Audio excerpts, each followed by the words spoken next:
Singizwe Chabangu obuda taura mashoko ashamisa ruzhinji zvasara vanhu vane maquestions ekuti panguva ino Nelson Chamisa achitombori nepawa chero chairo here rekuzvidhifenda iye, pawa rekuita zvake ega, kuita pati yake chaiyo, even pawa yekuuya panguva ino achinyatsokuovhakama zvigananda. Saka mina mashoko aiwa atenda pasocial media ingori zhowe vanhu vachingotaura pamusoro mashoko ataugwa panguva ino naSingizwe Chabangu. Ndoti subscribe or like on the bell icon.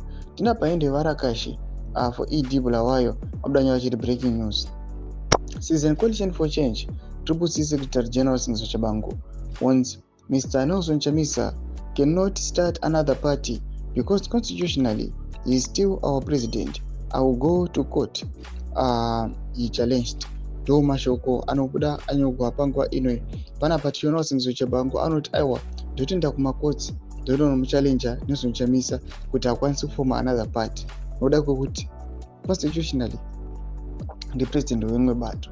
Mashoko ari kubuda panguva ino anoonekwa kunzi Singizwe Chabangu is just an imposter chaicho chanyatsobuda pachena.